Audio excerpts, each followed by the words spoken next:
Hello. Yeah, welcome to Bryan Lomax Movie Talk.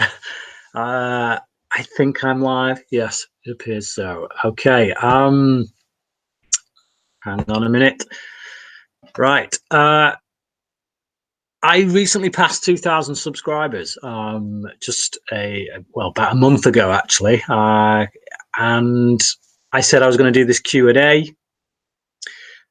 So here I am. I'm doing it. I thought I'd do it live. I did put a post out to my subscribers just to get them to ask me some questions, just on the off chance that nobody showed up tonight, so I'd at least have something to keep me going. So I've printed them off here. That will help pass some time, as I say, should I turn out to just be some dude sat on my own talking to no one. But looking in the chat, I can see Daniel Hammond is already here. Hello, Daniel. Thank you. Thank you for coming.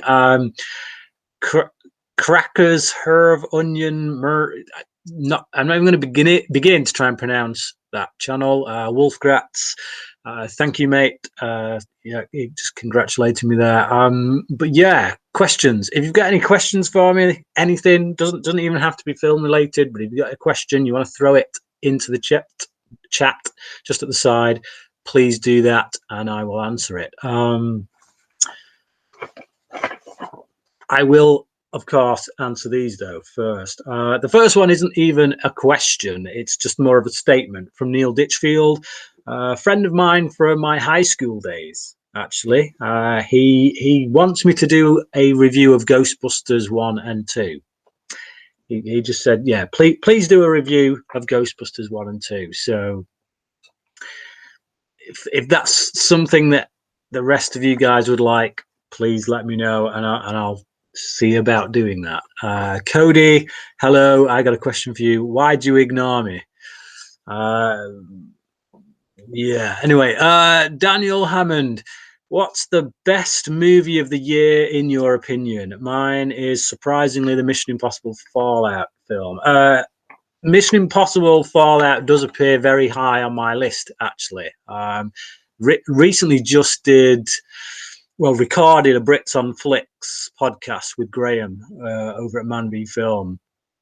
We did our top 10 of the year, and Mission Impossible was my number 3, I think, if I remember correctly. Loved it. Absolutely loved it. My number 1, of course, though, is Annihilation. I do think it's the best film of the year. It hits all my buttons, especially with me being a big science fiction geek. It is the kind of science fiction film that, quite frankly, is few and far between these days. But it does what proper sci-fi should do, with a mix of horror. And I love the blending of those two genres. So, yeah. Megasting 1981, congrats on all your subs. Thanks, mate. What's your thoughts on The Prowler, if you've seen it? I've not, actually, mate. I've not seen it.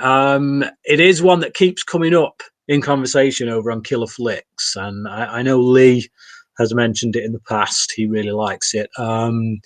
So yeah, it's on my radar. It's definitely on my radar, and given some of the stuff I've been reviewing recently, I won't be too surprised if it doesn't make its way to my channel at some point in the near future. So yeah, we'll see. Cody, why do horror fans accept mediocrity or bad movies? It's a good question. It's a very good question, and I don't have an answer. Not one that is. There's some kind of strange psychology at work there. I think. I think that there was an era of horror, which is the 80s, where the slasher movie kind of took hold of people, became a thing, and I think that a lot of people forget that horror was around a long time before that. I mean, horror started at the birth of cinema. You think Melee did the first horror film with The Devil's Castle. That was like, what, 1894, something like that. So yeah, horror didn't begin in the 80s, but I think there is this mentality that for some reason it did, or that was the pinnacle or whatever. and so people latched onto the slasher film as horror. So other films that would have once been considered out and out horror, films like Silence of the Lambs, tend to get relegated these days to thriller. It's not proper horror. It's if there isn't body parts getting yeah. And I think because of that, there is this mentality that people feel starved of those slasher films, despite the fact that these days they are getting more intelligent movies, films like Hereditary, films like The Witch, films like It Follows, and because they don't necessarily hit the slasher buttons, people, I don't know, they spit the dummy out about that. So whenever a film does come along that does have those slasher elements, all of a sudden people latch onto it. And I think it's a craving more than anything else. I think people have this craving for what they had in the 80s, what they feel nostalgic about. And as soon as a film taps into that, even just remotely, they just all over the screen. Not the way to go, really, for me. But yeah, where are we? I'm losing people. Sorry, I've not been keeping tabs on it. I have a tendency to do this. I start rambling, so hang on. Where are we? Blah, blah, blah, blah, blah, blah. Okay, Wolfkratz. Yeah, I liked the Mission Impossible release, which is fairly surprising. I've been a fan of Mission Impossible franchise, actually, since the third film. I liked the first one a lot. It was solid, but it was no guarantee that we were going to continue that with the franchise, especially after Mission Impossible 2, which was dirge. So, yeah, Abrams definitely steered that ship back on course. And the last two films have been incredible. Daniel Hammond, Annihilation was incredible. Definitely in my top 10 of the year. Yeah, absolutely. Daryl, hey, Brian, hope you are well. I'm doing all right, mate. Thanks. Had a bit of a cold recently, and yeah, but I'm good, thank you. The Icon 2020. I want £20 of fish and chips. Okay, right. Wolfgratz, we all accept mediocrity, Cody. I guess we do in various forms. I mean, I do with science fiction, I guess, I am a bit of a sci-fi nut, and there are times where I watch I mean, Morgan, I guess, is a prime example of that. I really enjoyed Morgan. If I really examine deeply, it's not a great film, but I don't know. I liked it for whatever reason. There was something about it that I liked. It tapped into that. That's the same thing I was saying about the slasher thing. Really, is that every now and again you need that dose of. For me, I need that dose of sci-fi, and when it doesn't come often enough, a film like Morgan, I guess, is enough to tide me over. Not enough to make my top 10 of the year, though. But yeah, or indeed my favourite of the year. Okay. Twilight Zone, what version do you like? I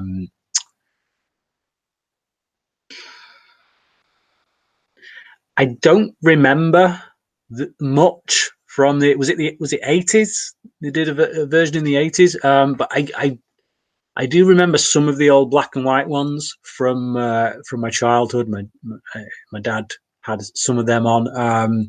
Very vague though. I was more of an Outer Limits fan myself, not because I would say that Outer Limits was better than Twilight Zone, but I guess at whatever age I tapped into that kind of show, it was Outer Limits that was on at that time.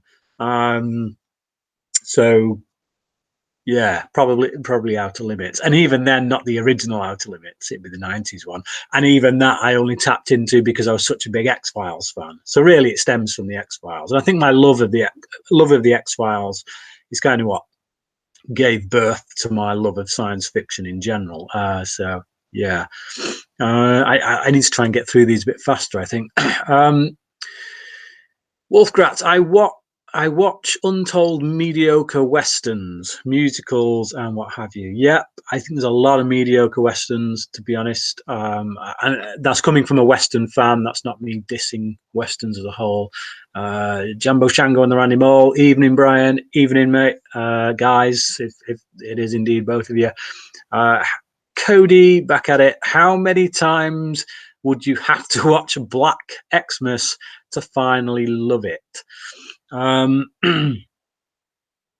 Never going to happen. There ain't enough coke you could snort up my nose to make me love that film. So, yeah, not a chance.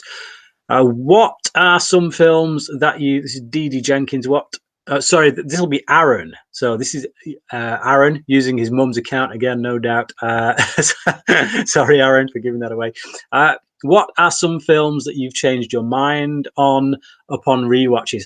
I was going to get to that, mate. I had it on this list. What Aaron's referring to there, of course, is well, there's a couple recently. So over on there's a group that I run called Cine Sci-Fi. So if you like science fiction movies, that is a group to be a part of because we talk about science fiction movies all the time. Aaron is one of the admins over there, also a friend of mine, like long before Facebook. He recommended, well, he talked about two films recently, both of which I have rewatched, both of which I hated first time around, thought they were rubbish, and both of which I now accept are actually good films. One is a science fiction film, one is not. The first one is In Time, the Justin Timberlake film that I thought was pants first time I saw it. And Aaron posted something about it saying it was a good film, and I was like, really? I went back and watched it, and he was right. You know, I didn't give that film enough credit, I don't think, when it came out. And I think maybe I listened too much to the reviews that were out, which you should never do. And that's a reason I don't read or watch reviews before I watch a film that I'm interested in. For whatever reason, I did with that one. I think they tainted my opinion of it going in. Watching it like a few years now after its release, I enjoyed it a lot, and I think there's a lot going for it. The other one that he's talking about is Perks of Being a Wallflower, a film that I turned off. I watched half an hour of it and I turned it off because I don't know, the frame of mind I was in at the time. I found it pretentious. I didn't believe the characters. They didn't represent the college life or school life that I'd had. Yeah, I turned it off. I went back to it because Aaron, it's one of Aaron's favorite films. So I got into a thing with him about that. And I said, I'll go back and rewatch it. So I did. And again, I liked it. I'll say I didn't love it. I think it's still got problems, but I did like it. And I do think it goes to show that there are times when the mood you are in can seriously affect how you view what you're watching at that time. My view was definitely affected by my mood first time I watched that film. But like I said, I still don't think it's perfect. I still don't think it deserves to be in the IMDb top 250. Like, seriously, some films that are not in that list, and Perks of Being a Wallflower is in there. Like, it does some good stuff, but nothing that a ton of other, coming of age dramas haven't done before. So, yeah. Anyway, moving on. It's a good film, Aaron. Is my short answer to that. So, all right, here we go. Wolfcrats, but not La La Land. There is a limit. Music. I'm assuming that's to your other comment. I don't know if you're saying La La Land is mediocre there or not mediocre, but from where I'm standing, it's not mediocre. I'll tell you that much. It's a great film. Daniel Hammond, what's your most anticipated film of 2019? You know what, mate? I haven't actually looked. Normally, around the start of December, I usually go onto IMDb. I hit that 2019 year, and I go through all the films, and I look at what's coming. I make a list. I've even done videos in the past of my most anticipated. I don't know why this year I've not gotten around to that, which is Yeah, much to my shame. So off the top of my head, Wonder Woman 2, I'm really interested in. I don't know. I'll get back to you on that. I've seriously not done my due diligence on that one, and I usually do. What did you think about Bohemian Rhapsody? Not seen it. Sorry. I know you love sci-fi. I'm not sure if you have seen Europa Report. I loved it. I've not seen it, but someone did mention it on Cine Sci-Fi, and they said they liked it. I don't know if that was you actually, but yeah. So I've heard some people say it's actually a good film. Check it out. So I will do. Um, Jambo Shango and the Randy Mole. Have you seen The Ritual? I have. I saw it on a preview when it, like about a month before it was actually released. It's one that when I first, this happens a lot actually. I regret doing reviews very quickly coming out of a film, and it's why I've not done as many new releases in 2018. In fact, I've barely done any new releases in 2018. I've kind of got into the pattern now of reviewing older films because I get sick and tired of coming out of a new film, reviewing it, and regretting what I say. Because the Ritual was a film that I kind of had problems with. I thought it was very well made, but I had problems with it when I came out of the show, and that affected my review. It affected my grade. And yet, the film itself is one that stayed with me. It lingered. I kept thinking about it. And I wish I could bump that grade up. You know, you have that review sat there on your channel for everyone to see, and it's filled with regret. Just like my Justice League review, and just like my Fant 4 Stick review, and just like my review for The Guest. I regret all of those reviews. But yeah, to answer your question, The Ritual, really good British horror film. One of the best British horror films in the last 10 years, I'd say. When people talk about British horror, I think most people think The Descent for more recent years. I think you can put The Ritual in that bracket. I think The Descent's better, but Ritual is probably on a Dog Soldiers level of British horror, I'd say.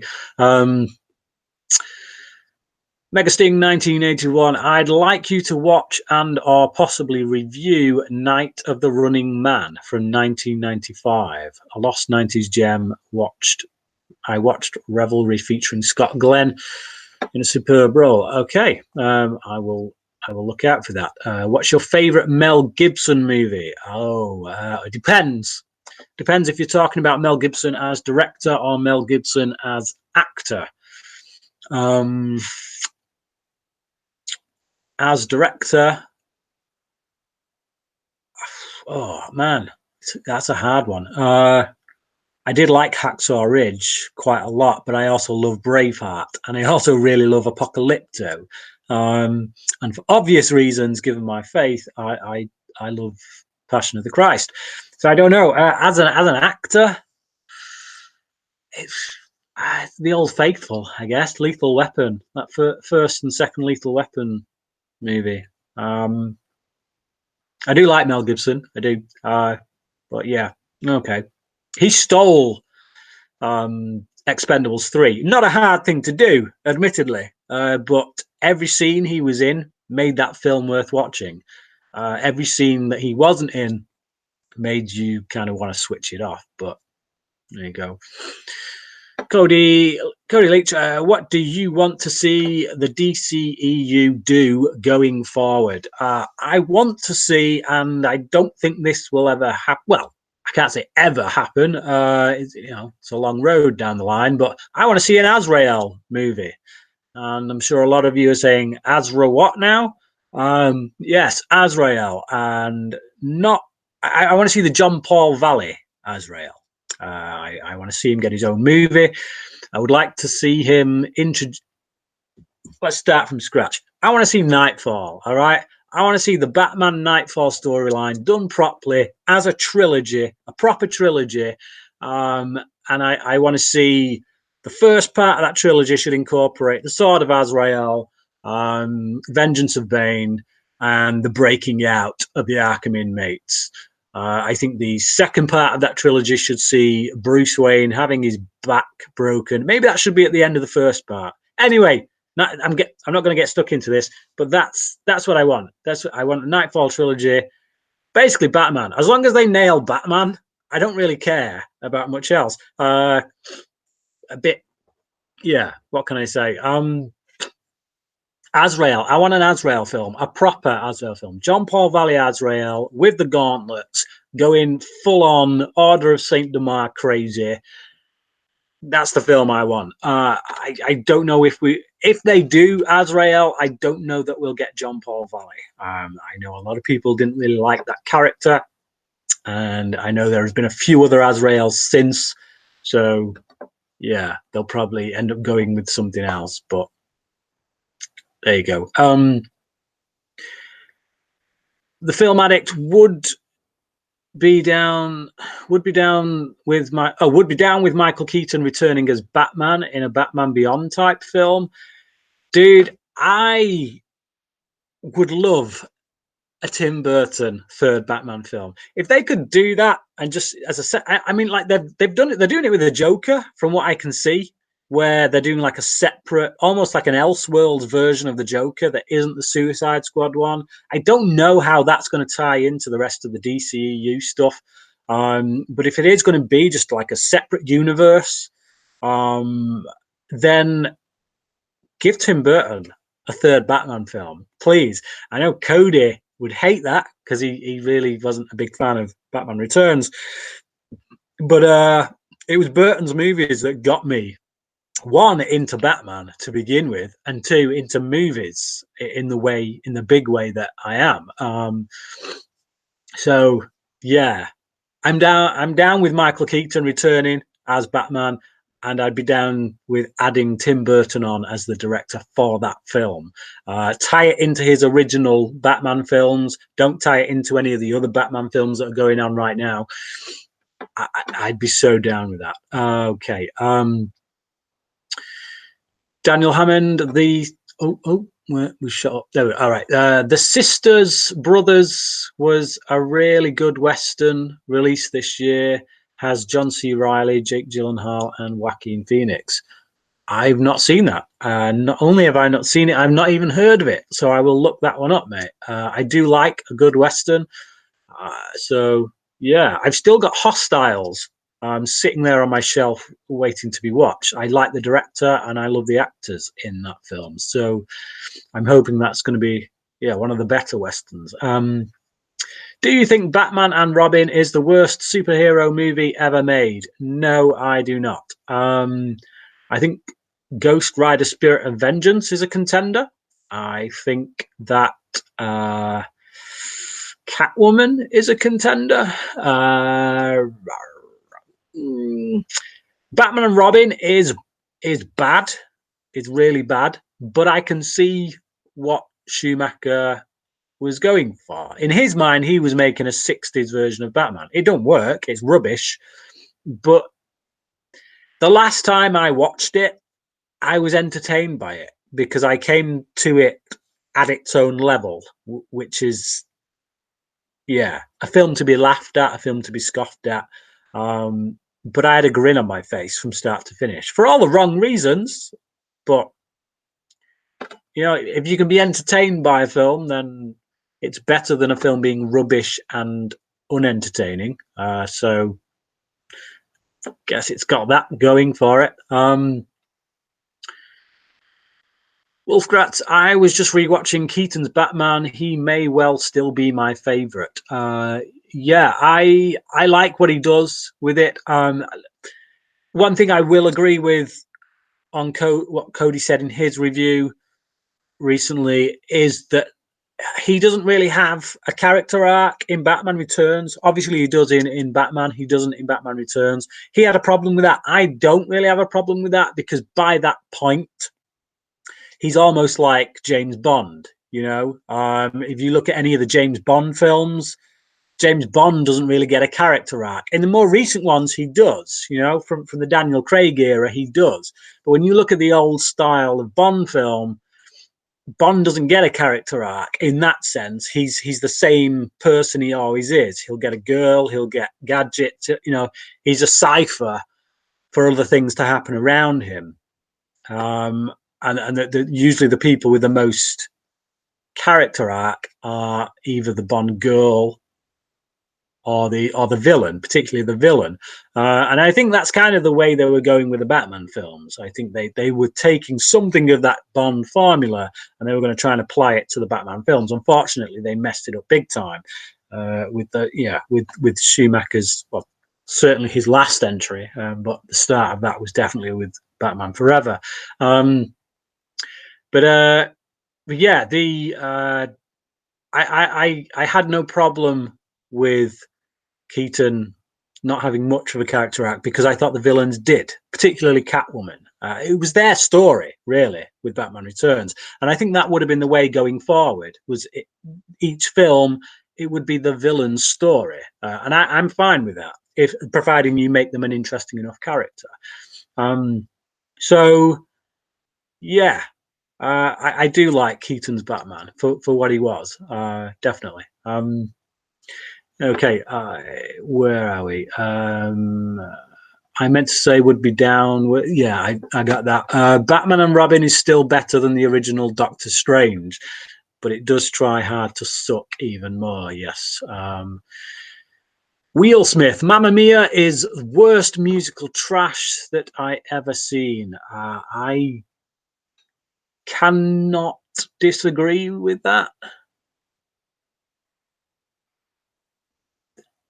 It's certainly up there when it comes to musical trash. That's definitely up there. I'm struggling right now to think of anything worse. Well, saying that, I'm struggling right now to think of any film, period, that is worse than Mamma Mia. So, yeah. There we go. Cody, Brian, you forgot about Glass. That has to be your most anticipated. Yes, definitely. He's hit the nail on the head. I recently mentioned Glass. I've just done an essay on Unbreakable. I've also got a review for Unbreakable coming a little closer to the release of Glass, along with a review of Split, which I didn't review when it first came out. Again, which I'm glad about because my grade has gone up since. So again, that's the beauty of doing reviews after the fact. Maybe not as many people will watch them because you've missed that boat, but at least your thoughts are solid. So yeah, Glass, I'm back on the M. Night Shyamalan train now, the hype train. I mean, I was never really off it, to be honest, because I'm still one of those people who thinks he's only ever done two bad movies, which was Last Airbender, which was atrocious, and After Earth. Everything else he's done, I've found some value in. Yes, even The Happening, a film that to this day I do not understand the hatred for. I love The Happening. I think the last 5 minutes is a bit of a cop out, but everything up to that point I really love. I don't get the hate. Sorry. So yeah, Glass for me, especially after Split. Split was fantastic, and I'm just looking forward to it.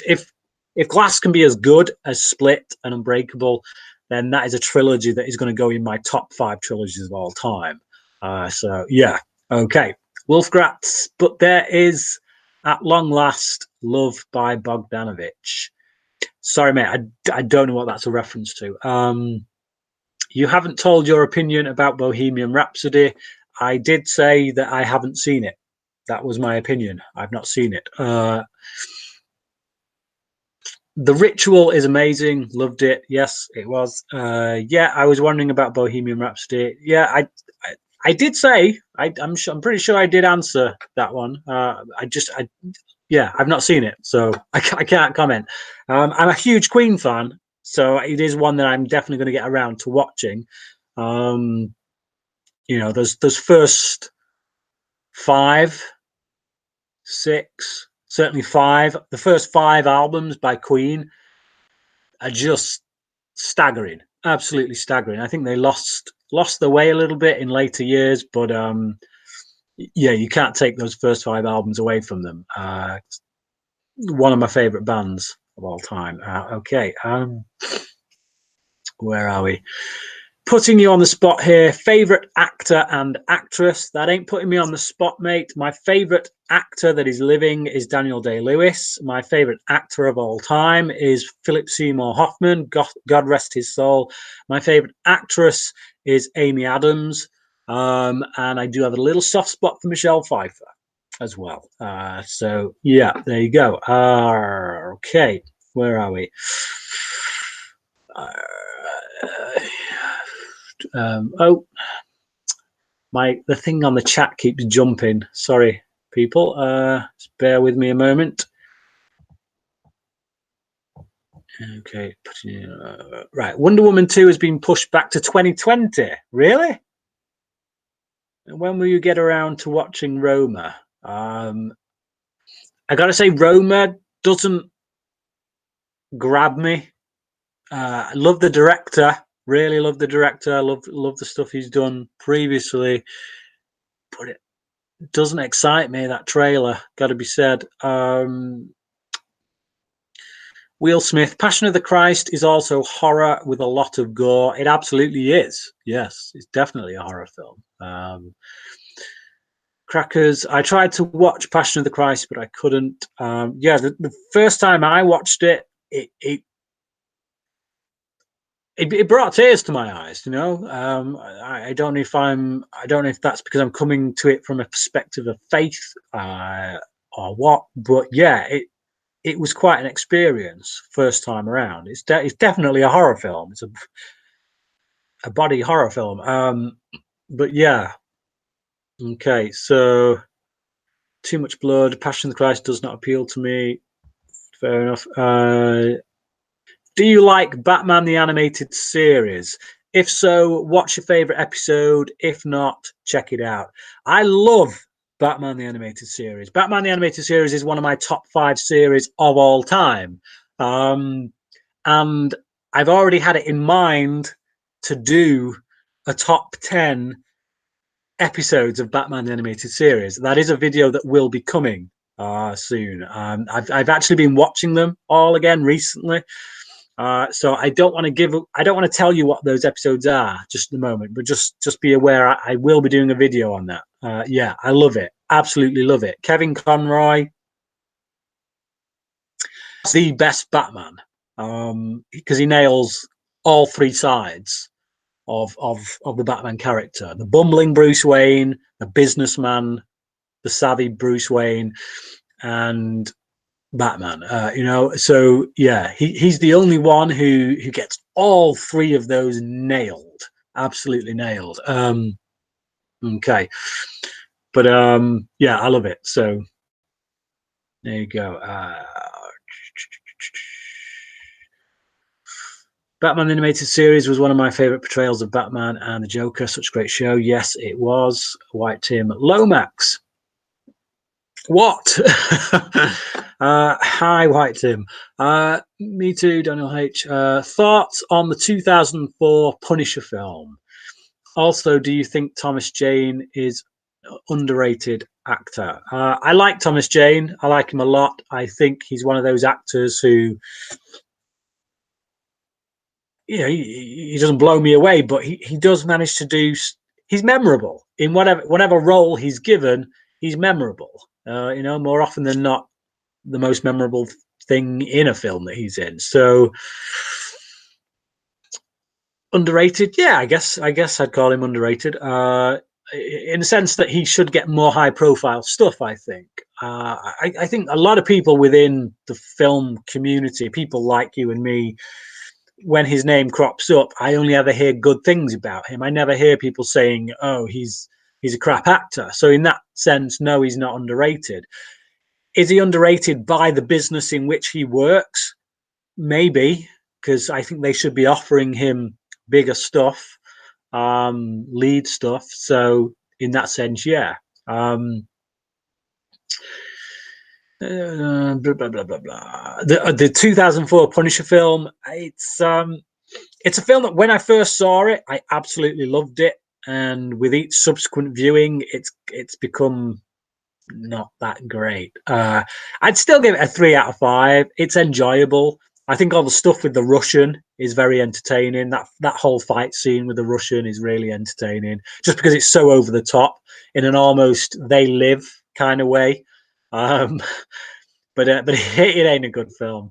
I enjoyed the second one as well. Well, the third one really, if you count the Dolph Lundgren original. Yeah, I enjoy the third one. It's a total guilty pleasure. It's a piece of crap. It's a rubbish film, but I do enjoy it on a very base level. A better Batman, Kilmer or George Clooney? Not even close. Kilmer, without doubt. Batman and Robin was one of the best things to happen to George Clooney's career because it gave him such a kick up the arse that from that point forward, he paid attention to the scripts that he was getting, and he only accepted the good ones. It's hard to think of a really, really bad George Clooney film after that point. He's made a lot of good choices, I think, since. Like even the failures that he's had have often been interesting. So yeah. Batman: The Mask of the Phantasm is the best Batman movie, according to White Tim. I would say it's certainly up there. I would probably put it fourth after the Dark Knight trilogy. So yeah, I love it. I do love it. What is your best and worst film of MCU and Marvel in general? My best is without doubt Winter Soldier. My worst is really hard to say. It's fluctuated a lot as I watch and rewatch. It fluctuates. At one point it was Spider-Man Homecoming, but I watched that again recently, and that's another one where again I regret my review. Second watch, it was much better.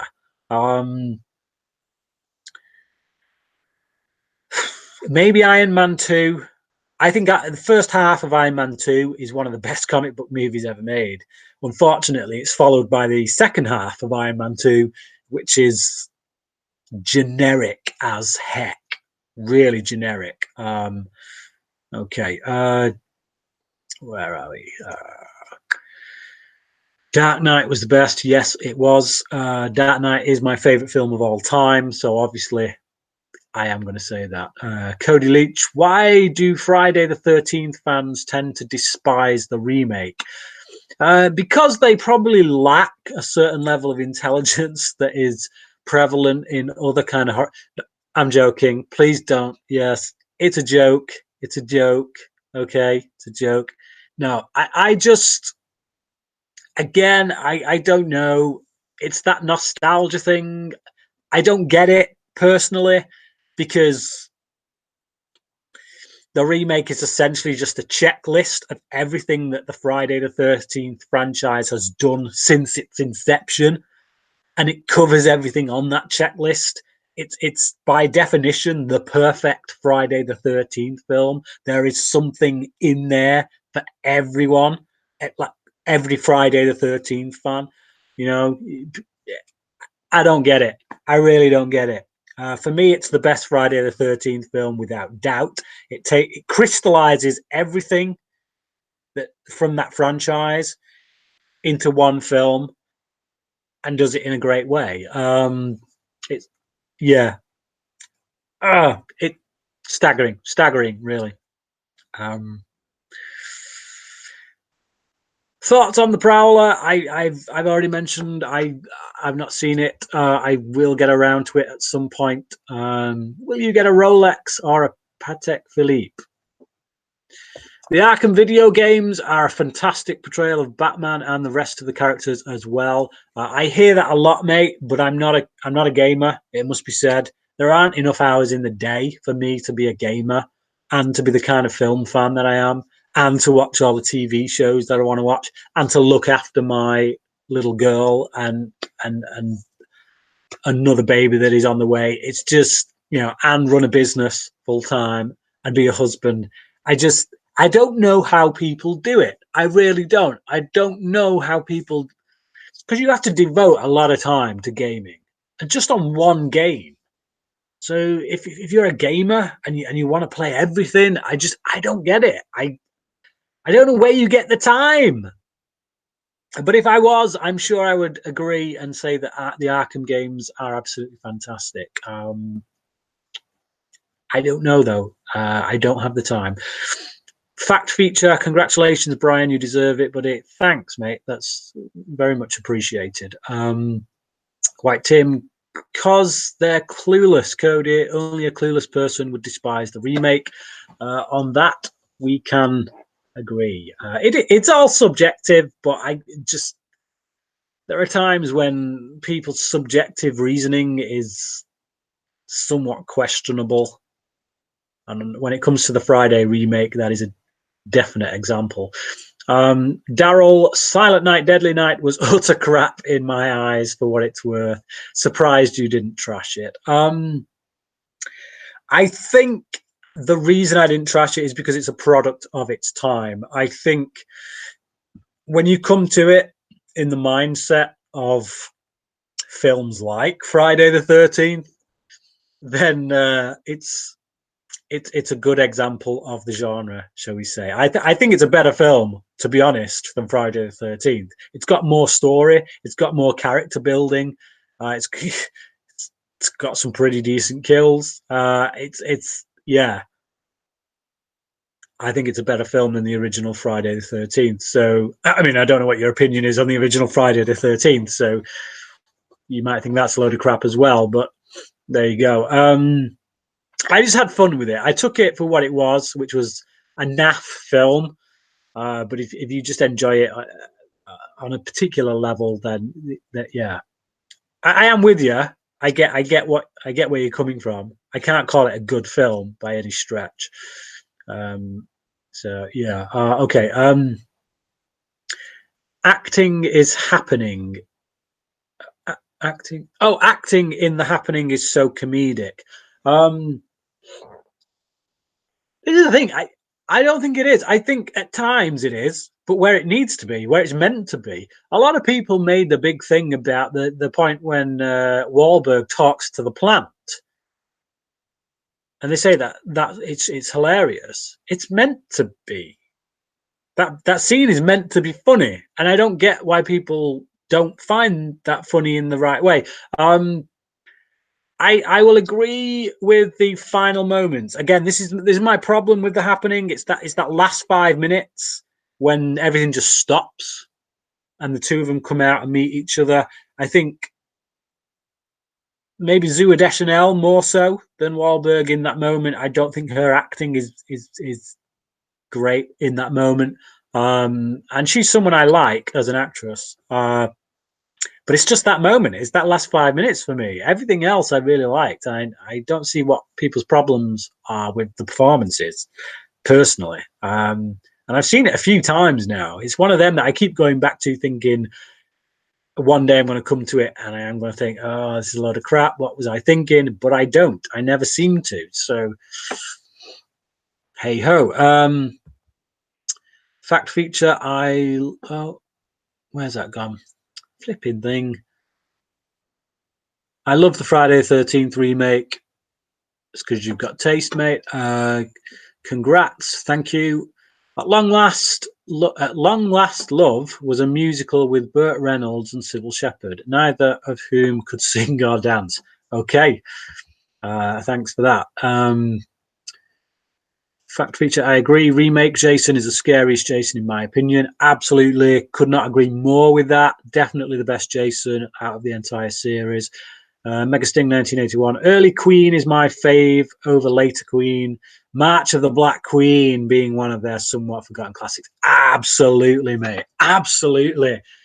March of the Black Queen. I've listened to that song so many times. I absolutely love it. It has the same kind of variety in it that Bohemian Rhapsody does. Maybe not as chart friendly.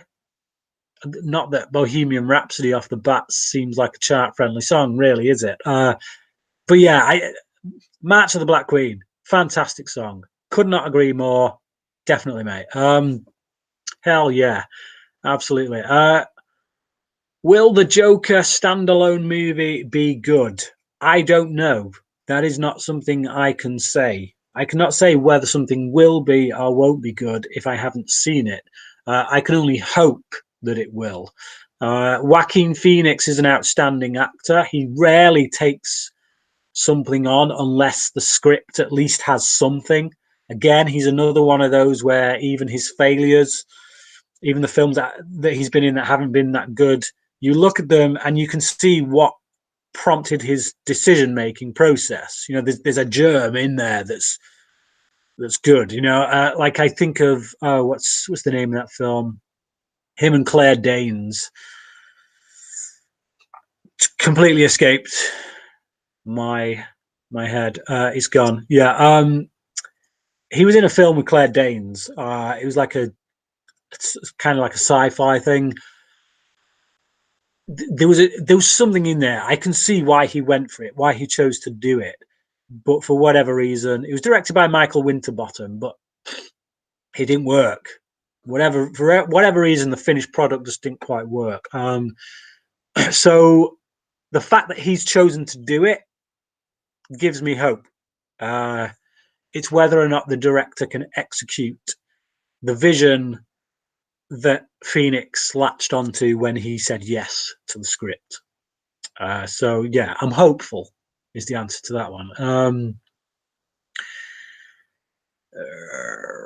Yes, please do it. It's the best. What are you talking about there? Sorry, that's math equation. I don't know what you're talking about there. Yes, please do it. It's the best. I'm super excited. I don't know. Just my Halloween box set, and I love it. I just my Halloween box set. I just bought my Halloween box set, and I love it. Okay. Cody, do you think Halloween 2018 will go the way of H20? Everyone gushing over it on release, and over the years, people suddenly hate it.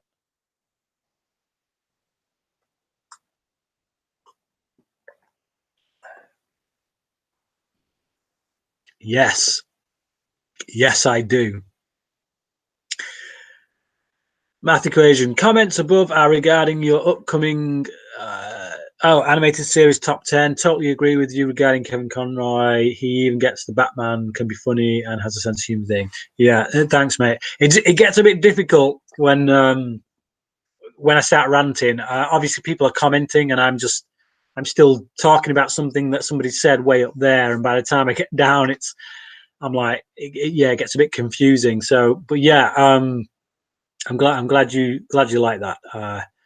Okay, congrats, Brian. Thank you. How about your favorite Star Trek film and the worst? Well, the worst, without doubt, is Final Frontier, the one that William Shatner directed. It's not good. Either that or Nemesis. Actually, Nemesis ain't great either, is it?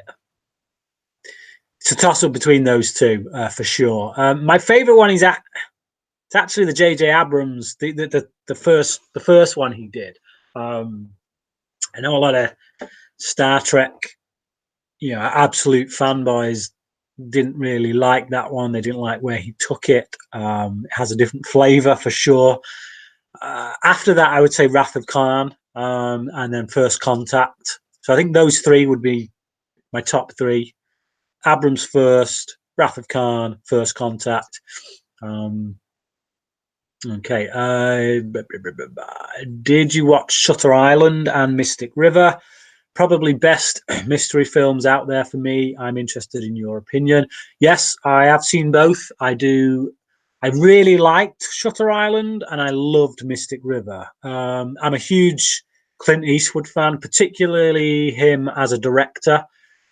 He's not always on form. He's had a few misfires as a director, but I think to make the level of quality that he does at his age, man alive, the guy inspires me big time. But Mystic River, yeah, fantastically directed, brilliantly acted, great mystery thriller, keeps you on the edge of your seat. Awesome film. Shutter Island, I'm kind of, I'm almost at the same level with Shutter Island, but for whatever reason, I've never felt the urge to go back and rewatch it. I don't know why. It's definitely a well-made film, although I thought the music was quite intrusive in that, it must be said. But yeah, I liked it. It's not my favorite Scorsese, but it's definitely a good one. A Kid on the Way. Congrats, Brian. Thank you, mate. Yes, it's scaring the crap out of me, quite frankly, because I'm getting on for 40 years old now, and the thought of having another newborn baby at 40 is I ain't no spring chicken, boy. You know, I'm not a spring chicken anymore. My back, my neck, my shoulder, nerve damage, pains, fun times. I'm happy. Don't get me wrong. I'm very happy, very, very happy. But I'm also fearful that my body can't take it. So here we go. Aaron Anderson, are you familiar with the cinema snob? I'm aware of him. I wouldn't say I'm familiar with him. I've not. I must have watched something of his because I'm definitely aware of that name, of that brand. But yeah, no, I can't say I've checked much of his stuff out. Daniel Hammond, what were your thoughts on the Doctor from Halloween 2018? After my third viewing, I didn't mind it as much. I still would have preferred Laurie being the reason for the bus crash and Michael's escape. See, my problem isn't with the Doctor being the cause of the bus crash. My problem is the way in which that information is revealed. They wanted to play that character as a mystery, so that in that scene when he puts on the mask, that's when it's revealed. I thought that was the wrong way to go. I think we should have known off the bat who this guy was, what he's all about. So right off the bat, we know that this ain't Dr. Loomis Mark II. We know that he's got an agenda. I think we should have seen him cause the bus crash, and go from there, really. But yeah, and there's a few other things they should have worked out in there, but yeah, I think they seriously mishandled that character, to be honest. Yeah, that's all I've got with that, I'm afraid.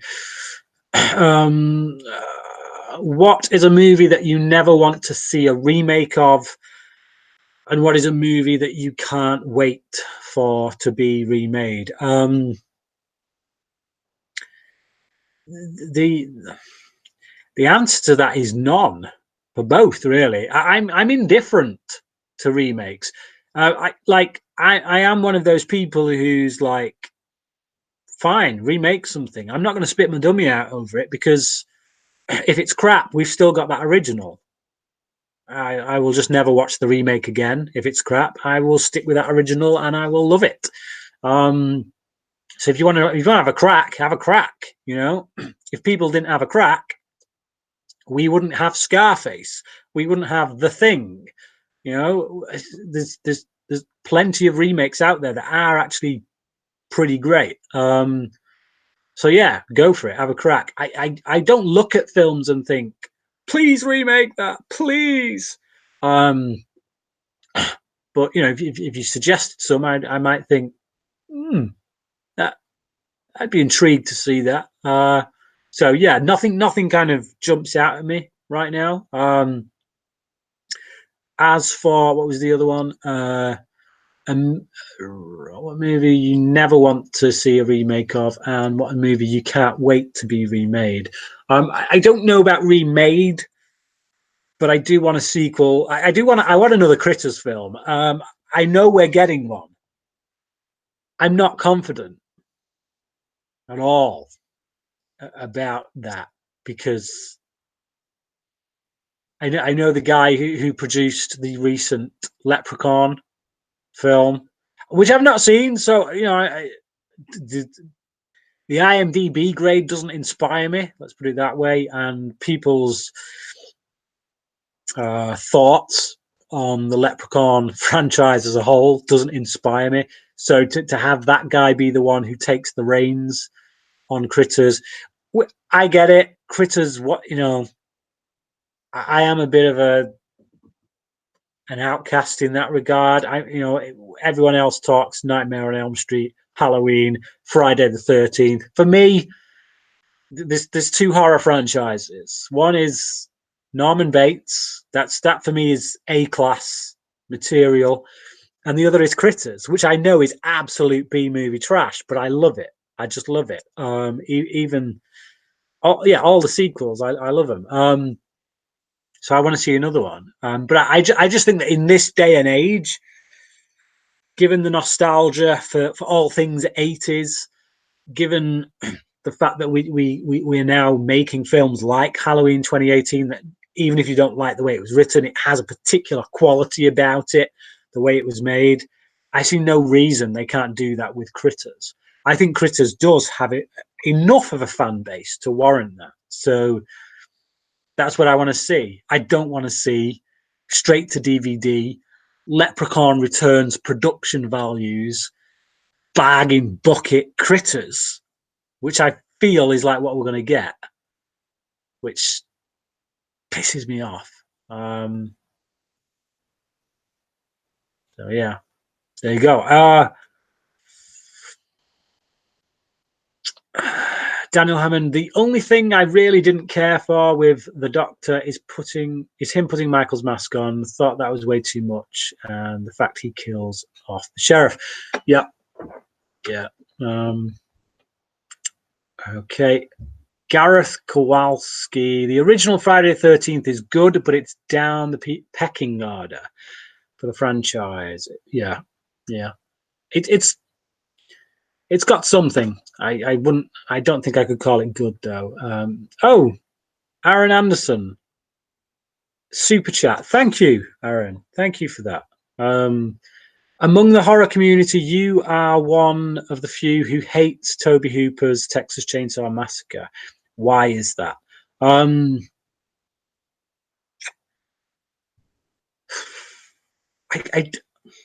don't know that I would say I hate it. I just don't get the hype. I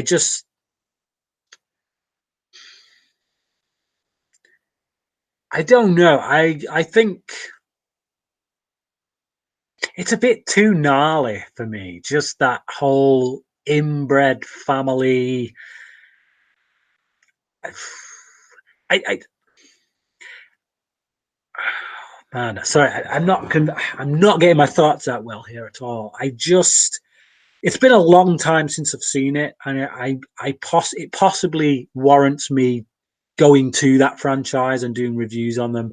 But that first one, I think because I came to it in the late 90s. It was the first Scream film that really got me into horror, and I did a bit of a horror binge around that period. Looked at a lot of films people saw as classics. This was one that was like, it was a video nasty, it was banned, it was this, that, and the other. And so when I finally watched it, I was like, one, not a right lot happens in it, to be honest. It is pretty tame. By today's standards, obviously, I think back then it definitely would have been shocking back then. I don't think it's the best made film from a technical standpoint, but then again, it is a low budget thing, and that is the case with a lot of horror movies. You had a lot of maverick filmmakers kind of going it alone, using small budgets, and horror really suited that. You could do a lot with a low budget. Like I say, I don't hate it. I hate the sequels, a lot of the sequels from what I've seen. I've only seen two, so I can't even say a lot of the sequels. I've seen two sequels, did not like them at all. I definitely think the first one, the original, was better than them. But yeah, I'm sorry, mate. I'm sorry I can't give you more than that. It's a franchise that I'm very hazy on at the minute. But it's just And again, like that original film, it was late 90s when I saw it, and I've not seen it since. So who knows? Maybe a revisit would pay dividends. I don't know. But thank you for the super chat. That's really nice.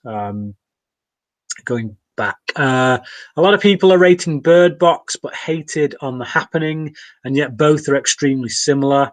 What are your thoughts on Bird Box, and do you see the similarities and flaws in both movies? Well, as said just previously, I actually love The Happening. I don't get the hate for that film.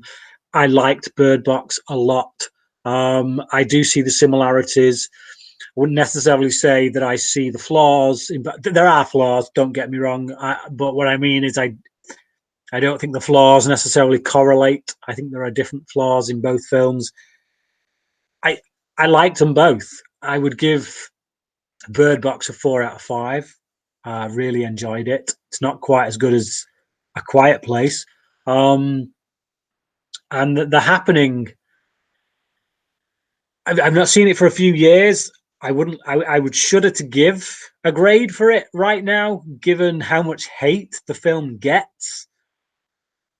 But when I first saw that film, first couple of times I saw it, I would have given that a 4 out of 5 as well. I know people are going to be like, "What the hell am I smoking?" But hey ho, there you go. Wheel Smith, Brian, here is a little risky question. Are you excited about Us movie? I am. Look, people take my reaction to the hype of Get Out to mean that I don't like Get Out, and that couldn't be further from the truth. I would give Get Out a 4 out of 5. I think it's a very good film. I do. I think it's a very good film. Hear me when I say that. I think Get Out is a very good film. I've never once said anything to the contrary. I just don't think it's Oscar material. I don't think it's Best Picture nominee material. That's my beef. It's the level of hype and the reasons for it. The reasons being that it's very political. You know, the year before, maybe it was the year before, the Oscars were accused of being so white. You know, hashtag Oscars so white. A year later, you've got that being nominated for Best Picture. You've got Moonlight winning Best Picture over La La Land. I think it's crazy, absolutely crazy. So yes, I am excited for Us. I've seen the trailer. I like the look of it. It looks pretty good. I think Jordan Peele is a very good director, and I think if you get 5 films down the line, okay, or 4, say we get 4 films down the line that are all equal to the quality of Get Out, then I think then we can call him a great director. 1 can be a fluke. Two can be a fluke, to be honest. When you start hitting 3 solid films like that in a row, that gets my attention. When you hit 4, that's when you're in great director material for me. You know, how many directors have we seen where people have blown smoke up their ass because that their first film is incredible, and they even do a good job with their second, but then third film, cracks start to show, and by the 4th film, everyone's slagging them off. You got to watch the long game, and for me, that's my problem. So many people hailing Jordan Peele as this. Yeah, I like Get Out. I like it a lot. I like the trailer for Us. I'm really looking forward to it. I hope it's as good as Get Out. If it is as good as Get Out, that still doesn't mean it warrants a Best Picture nomination. So yeah, that's my thoughts on that. Thoughts on You Were Never Really Here with Joaquin Phoenix. My thoughts are I have bought it on Blu-ray. It is sat upstairs waiting for me to watch it. I've heard very good things, and I'm quite excited by it. The trailer was really good. Okay, so thoughts on John Carpenter's first Lost Themes album. Also, which score is your favorite from him besides Halloween? I think my favorite score of his is actually Starman. I really like the score to Starman. Even just yesterday, actually, I was humming the score to Starman. It's one that sticks in my head. I can't say I've listened to the Lost Themes album though. So yeah, okay. Do you think The Shawshank Redemption deserves the #1 on IMDb? I do. It's not my #1, but a film has to be. One film has to be. Like if it was me, I'd say it was The Dark Knight. That's my favorite film. But when you look at collectively, when you look at how films are viewed, I don't know that many people who would say that The Shawshank Redemption is a bad film. Um, when the worst review you can find of a film is it's all right, it's pretty good, then yeah, I think it does deserve its #1 spot. It wouldn't be my choice. It wouldn't be in my top 10 either. I think Shawshank Redemption probably hits in my top 25 movies of all time, maybe top 30. But yeah, I do think it deserves that top spot. As do many films, So yeah, like one film has to have it. So either way, it's gonna piss a lot of people off, isn't it? Because it's not their #1. But what classic movie would you like seeing remade? We've already had that question. Same again. I'm really not fussed. It's just not something I think about. And I don't say that to poo-poo your question, mate. It's just it is literally just something I don't contemplate. I never sit there thinking, oh, that'd be a really good remake. Oh, they should remake that. It's just if somebody announces a remake or something, then I will give my thoughts on it. But what is your personal favorite movie of the 2010s? Oh man, I wouldn't like to answer that right now, just because. No, I would actually. The Dark Knight Rises. Clearly, it's The Dark Knight Rises. Yeah, there you go. No, 2010s. 2010s. That's 2010s, isn't it? So not the noughties, but the 2010s. So everything after from 2010 onwards. Yeah, Dark Knight Rises. That would be my favorite film. Blade Runner 2049 would be up there quite high as well. Nice Guys, La La Land. But yeah, Dark Knight Rises. Boom. There you go. I honestly would. Where are we? Sorry. Daniel Hammond. I honestly would like to. I honestly would like to see a sequel to The Iron Giant. Oh yes, it ended with potential for a second film, but I'd hope they would keep the same animation style rather than use CGI. Yes, I'd be on board for that on one condition: they bring back Brad Bird as director. If Brad Bird ain't on board, I ain't on board. So yeah. What was the worst horror movie of 2018? That would be Slender Man. Absolute bore fest to watch.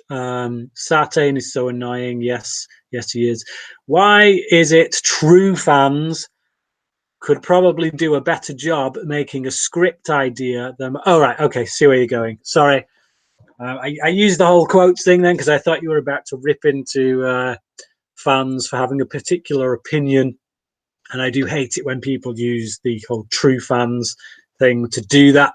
But no, I see where you're going here. Yeah, true fans, actual fans of the franchise, do a better script idea than most writers for horror nowadays.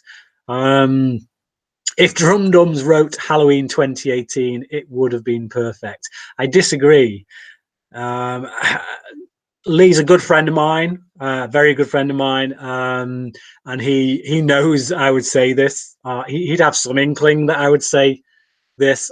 We threw around some script ideas for Halloween, just like me and the the rest of the Scream Stream crew. I can't remember if we did it on an episode of Scream Stream or whether we did it in a private chat.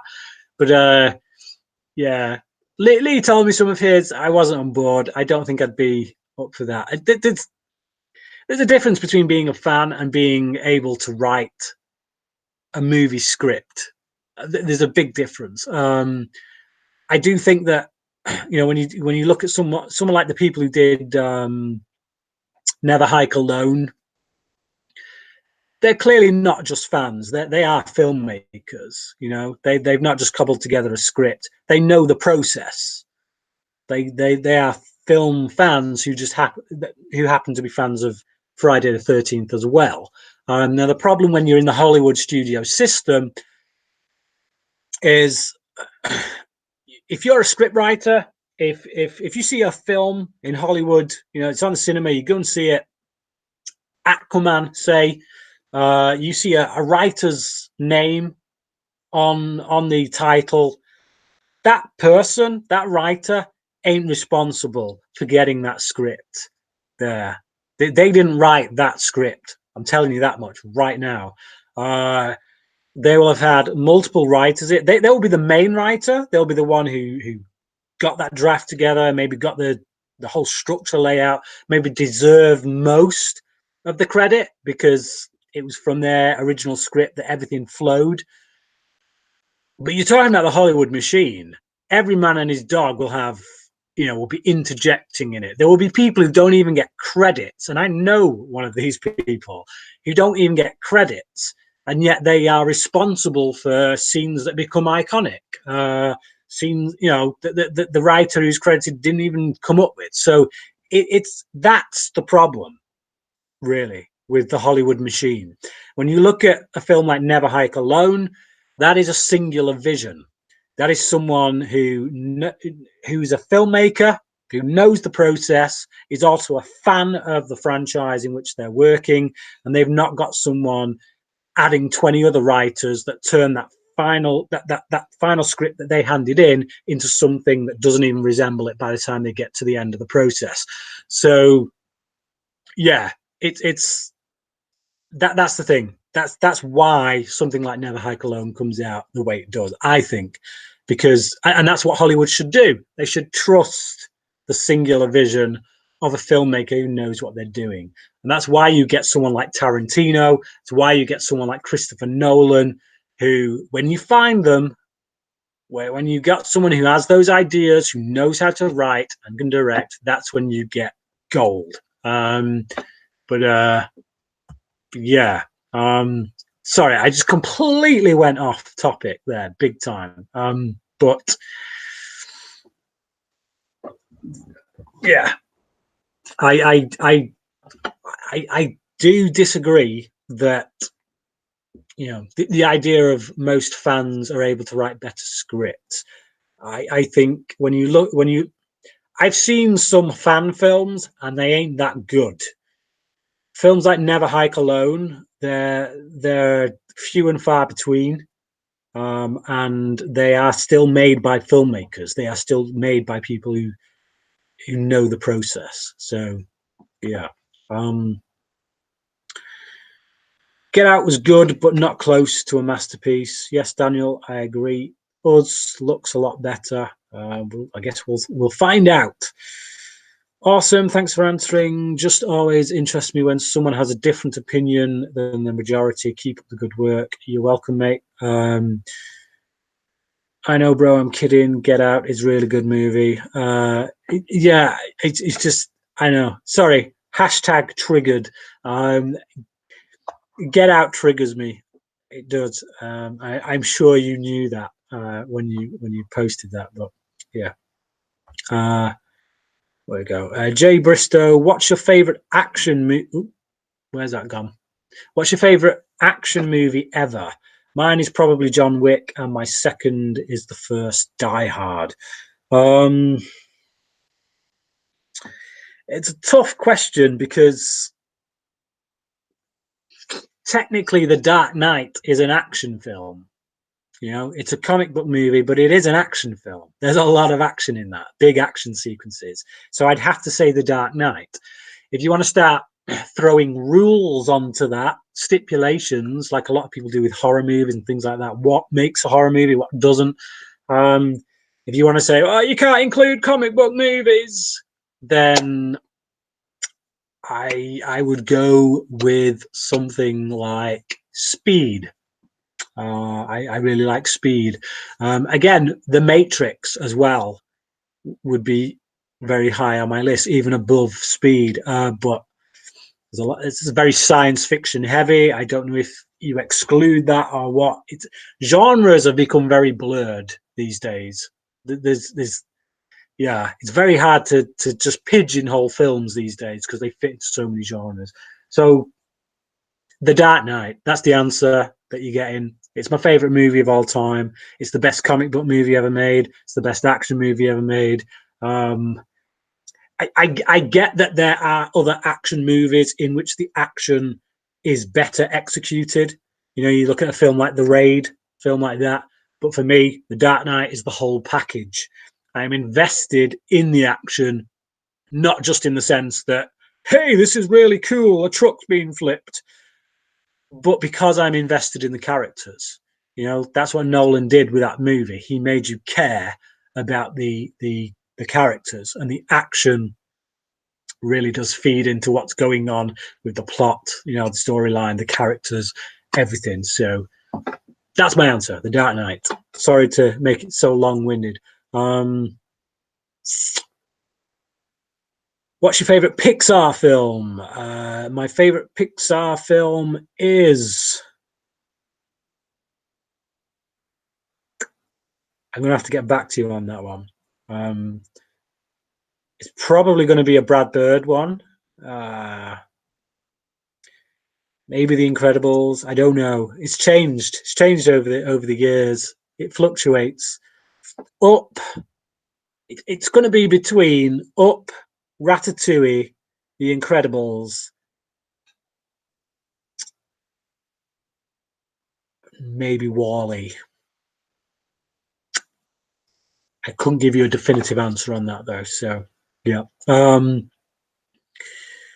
Message retracted. Okay, don't know that. Oh, what is an obscure movie that you wish was more well known? Oh, that's putting me on the spot. I never like to answer this question on the spot because it's not something I've thought about and kept in mind. And I'm worried I'm going to name a film that people say that's not obscure. Everyone's seen that. Man, yeah, I don't know.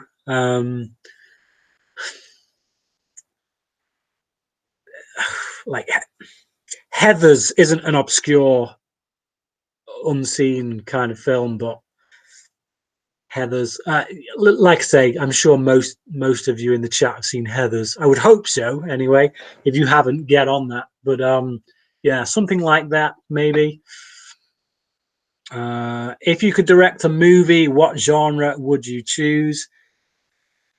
Well, there's a few. I mean, like I've written a few scripts. None of them have seen the light of day yet. So I've written a horror film. There's a few kinks that need working out in that, but that I would like to direct. If yeah, it's never going to happen. I don't think. I've got an idea. I got a couple of ideas for some science fiction films, and I've got a few dramas that are kind of boiling around in the pot. So yeah, any of the above, I guess.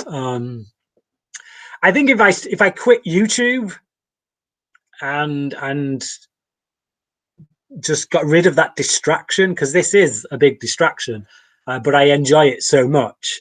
If I got rid of YouTube and concentrated on writing scripts, who knows? Maybe I might actually get somewhere with them. But at the moment, I'm enjoying this too much. So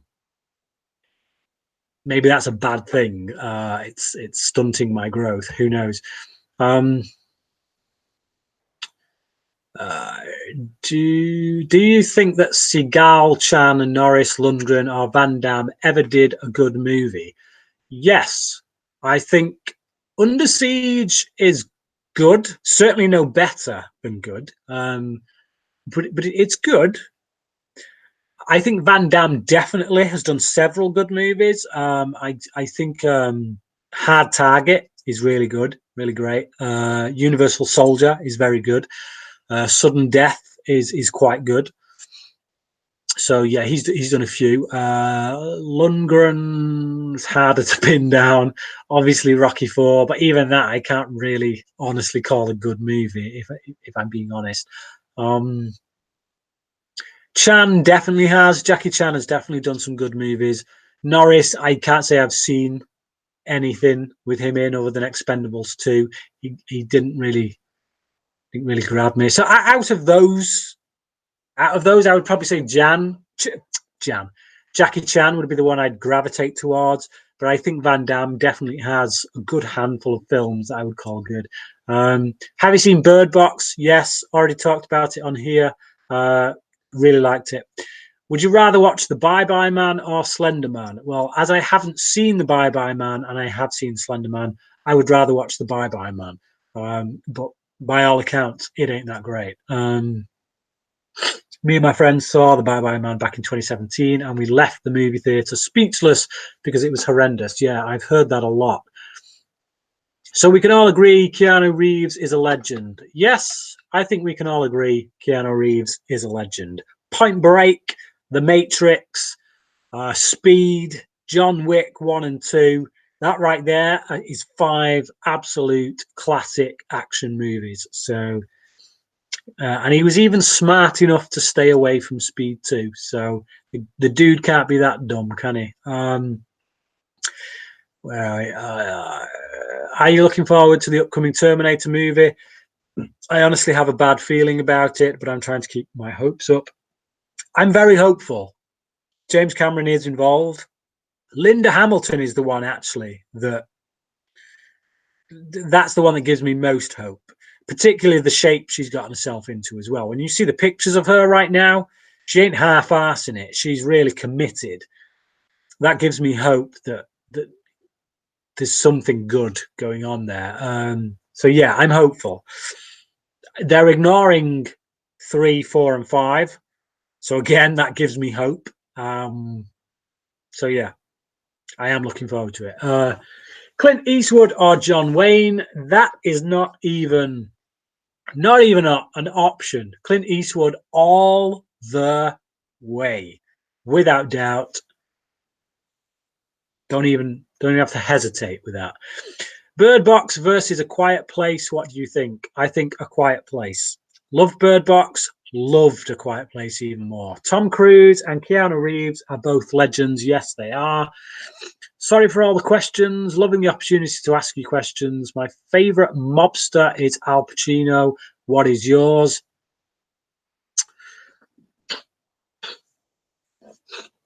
Yes. I would probably go with Al Pacino as well. Probably Scarface. I do like. Sorry, I'm getting really itchy nose right now. I do really like Miller's Crossing as well.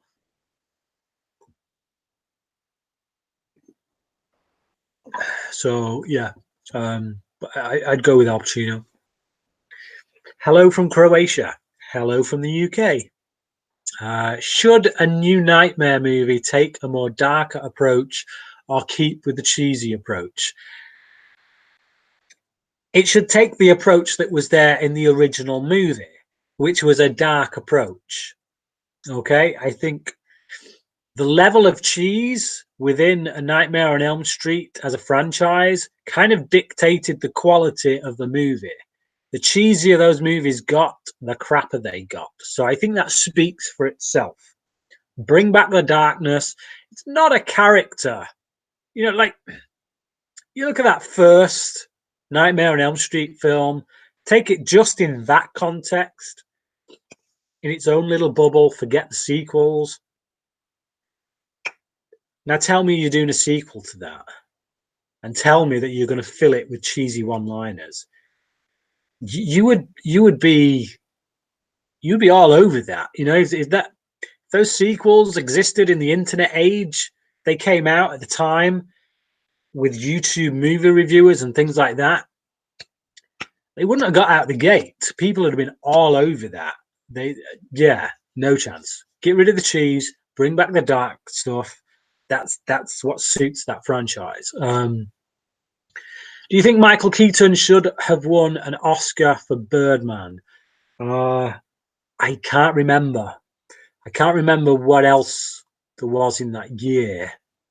Is that the year in which DiCaprio won for Revenant? If it is, then no, I don't think he should have won. I did like him in Birdman. I liked him in Birdman a lot. I love Birdman, in fact. But I don't know. Favorite war movie? Aliens.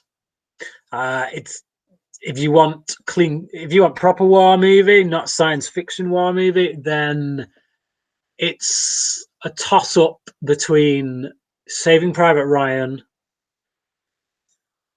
Dunkirk, The Thin Red Line,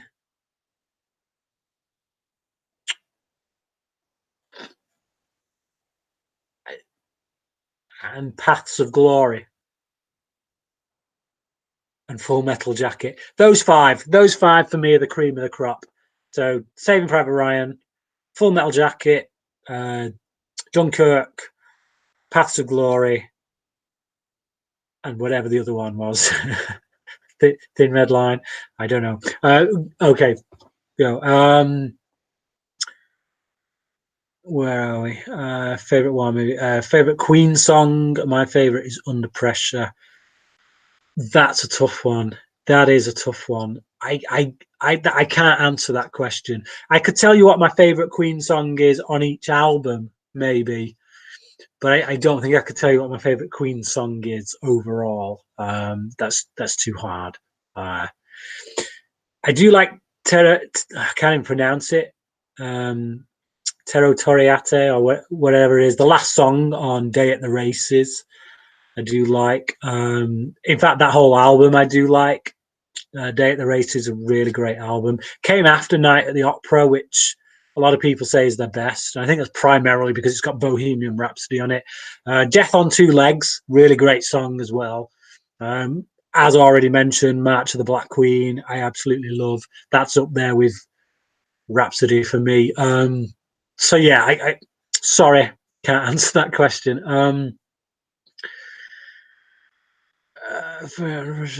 Saying it once again, watch Europa Report. You'll love it. I will do, mate. I'll try and give that a go. What are your thoughts for a Halloween 2018 sequel? Should Laurie die? She should have died in 2018, quite frankly. So if she dies in the next one, it's just going to feel like an afterthought, quite frankly, like in the way that it did with Resurrection. Why do you think Michael Myers worked so well as a villain in the original Halloween? Because we knew nothing about him, his motivations. That's what was creepy. You got a sense that something was directing him, and that's it. They hinted at maybe a supernatural element. You got that with when Loomis basically alludes to the fact that Michael Myers is able to drive a car, even though he's never had lessons. He's never been in a position where he could have that kind of knowledge, and yet he drives a car. So clearly, that hints at something supernatural. Daryl, thank you for that. Yeah, for the super chat. Cheers, mate. I really do appreciate it. I always find it staggering when people do that, when they give their own money to someone like me, some dude who's just sat here on YouTube talking about films. It does. It gets to me. Thank you for that. Congrats, Brian. Well deserved. Sorry, I think this has jumped down. Where are we? Where was I? I was on the Oh yeah, Michael Myers as a villain. Yeah, that's why they don't give too much. They hint, give a few hints as to who this guy is, what's making him tick, and then that's it. Don't go too deep. Don't splurge out an entire history. Same with Black Christmas. Exactly the same with Black Christmas. You've got perfect example there of why it worked in the original and why it did not work in the remake. When you try and give everything, the only time where I've seen that work off the top of my head, I'm sure I've seen it work before elsewhere. But the best that's ever worked is in Psycho with Norman Bates. But that's because they're dealing with a real psychiatric condition, a real life thing, and that film works as a great character study of that condition, especially at a time when it was very misunderstood. So, yeah, you either go deep with it in that way, or you leave it the hell alone. And again, the Joker in The Dark Knight is a great villain because we don't really know who he is. We get all these different backstories, multiple choice, as he calls it. You know,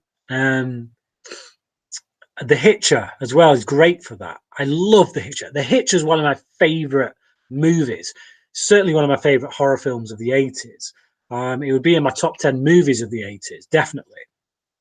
You don't know anything about the guy. They throw in hints. There are hints in there if you're paying attention as to who this guy might be. But beyond that, you don't know what's making him tick, really. He just comes in, he's a force of nature, and that's why it works. Because that could happen in life. When people like that come into your life and affect your life in that way, you don't know who they are. That's the scary thing. They come into your life and they wreck it. And your life is forever changed. So, yeah, that's why it worked for me, personally. That's me done with questions. Well done on 2,000 subs. Thank you, Daryl. Much appreciated. Thanks for joining us, mate. Congrats, Brian.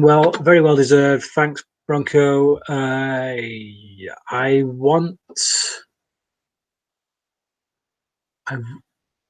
really want the last Halloween film in this new series to end with Michael disappearing among a bunch of autumn leaves blowing past him to represent the spirit of Halloween taking him away forever. That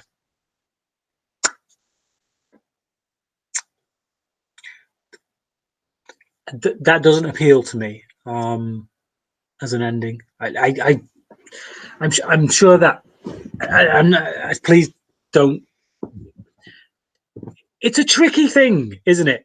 When you have things you want to see in movies, particularly franchises you love, they're not what everyone else necessarily wants to see. Yeah, that ain't what I want to see. I'm not going to crap all over your idea, but that to me is yeah. It seems like it's trying to be too poetic. Not for me. Hope you and your family had a good Christmas, man, and also happy holidays to everyone in the chat. Thank you, Fact Feature. Yeah, I've been ill. I would have done this video sooner, but I've had a really nasty cold, the remnants of which are still here. It's actually what's making my nose itch. But yeah, we've had a good Christmas. Besides that, I've overdosed on sugar, which hasn't been great. It made me feel really ill, but there you go. Daniel Hammond. I also think Michael from the original worked so well because the barley show his mask. They barely show his mask. You usually just get quick glimpses of it, making him even more creepy. Yeah, I kind of agree with that. Like he became a superstar, didn't he? He became an icon, and then it was really all about him running around stabbing people, and the nature of the beast. It changes things. You end up with a really creepy character. I mean, even like Freddy, A Nightmare on Elm Street. You look at that first Nightmare on Elm Street film, the amount of screen time that Freddy actually gets in relation to the other characters is not that much. He's not a great deal, but then it becomes the Freddy show, and they forget about building the characters that this guy needs to antagonize. And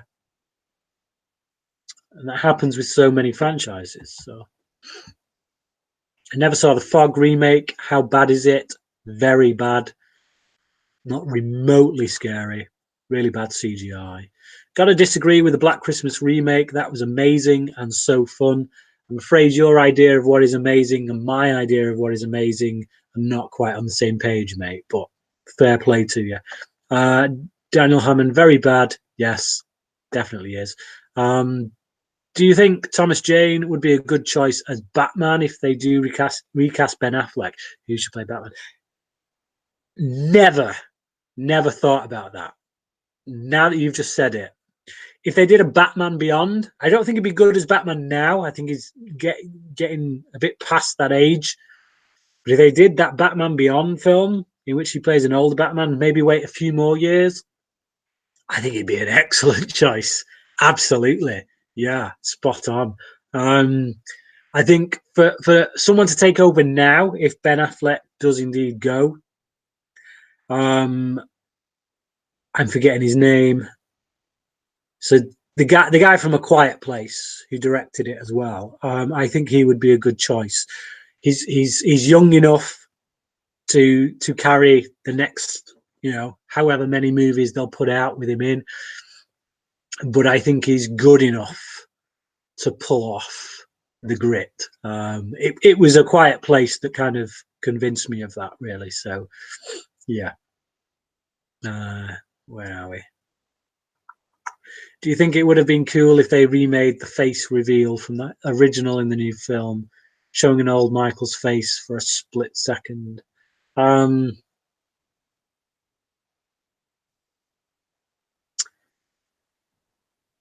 have no thoughts on it, really. I'm not one of these people who feels like you have to hide his face.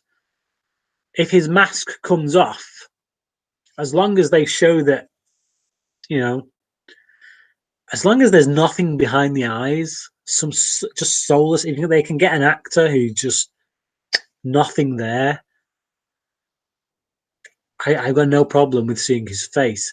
I don't want it for most of the movie. I mean, yeah, by all means, take the mask off and then get it back on. I think Myers as a character needs that mask in order to operate. It's part of his psyche. It's part of what makes him tick. So if somebody tears that off, he wants it back on straight away. I think you have to stick to that. Doing the Rob Zombie route of just leaving it off for most of the movie, that ain't the way to go. For me, that doesn't feed into the psyche very well. But I got no problem with taking it off. Oscar Isaac as Batman would be great. No, I love Oscar Isaac. He's one of my favorite actors. But no, he doesn't have the stature. And I mean physically, he's not tall enough. Sorry. I don't think he's got the chin either. He doesn't have I think under a Batman mask, I don't think he'd look good. No, that's not a slant on his acting ability. Don't get me wrong. When you think about actors working in Hollywood today, he's in my top 10. I love Oscar Isaac, but not for Batman. Do you think the original face reveal was so effective? I don't.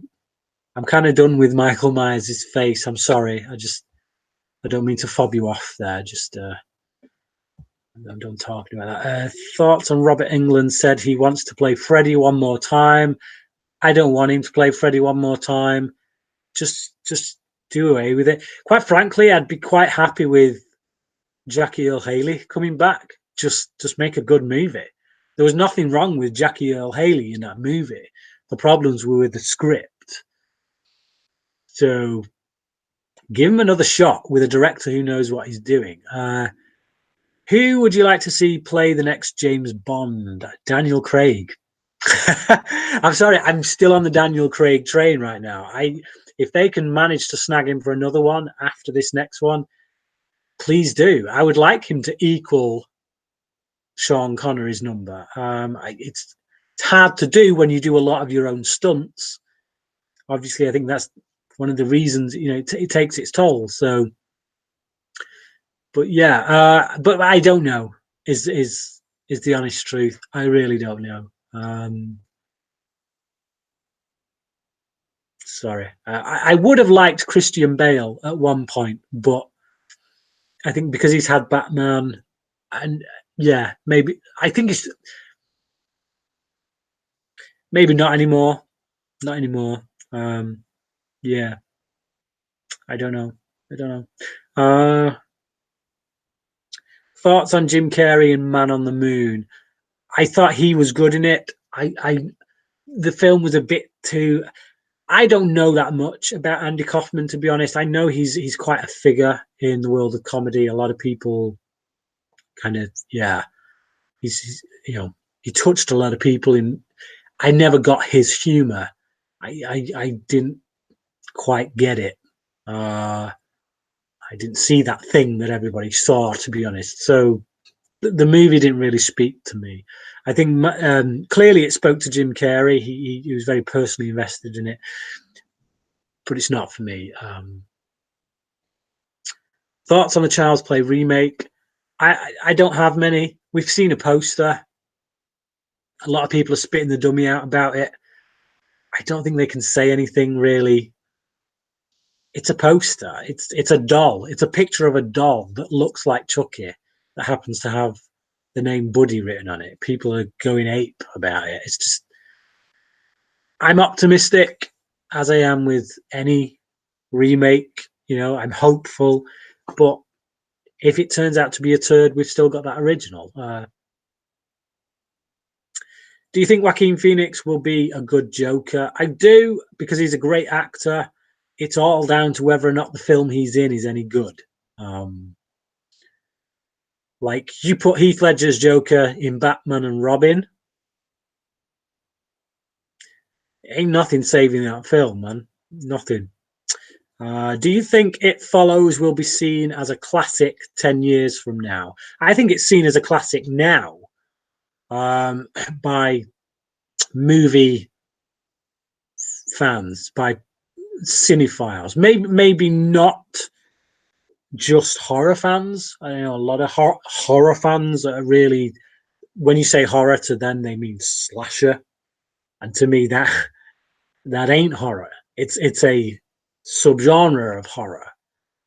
To me, horror as a genre is capable of so much more, and I think It Follows is a classic. It will be seen as a classic. It already is seen as a classic. You looked at the reviews for that thing when it came out. Yeah. Did you see the GIF poster?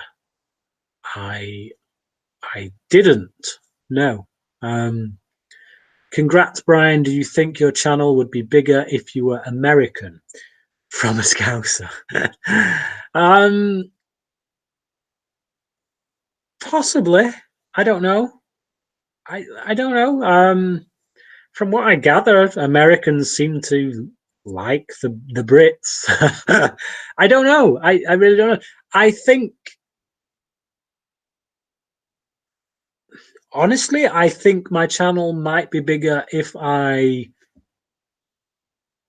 didn't hold back on language, things like that. I think like like Cody, and this ain't a diss on Cody. Cody knows this. He's a good friend of mine. Love his channel. But Cody doesn't put any barriers up. He'll just say it straight, but he'll let whatever language, he goes off his feelings basically. So whatever he feels, he will allow to just come out. And I do control myself a fair bit. I've always tried to steer away from swearing on my channel. I'm very aware of just how many kids these days have access to the internet who watch channels like this. So I've always straddled that line where I try to get my opinion out. I try to be as animated as possible. I do try to have the odd rant. I don't try to have the odd rant. I try to allow myself the odd rant when it's called for. But even within that, there are times when I have to hold back. So I do think if I allowed myself the luxury of taking those barriers off and really letting go, then I do think people, for whatever reason, people like that.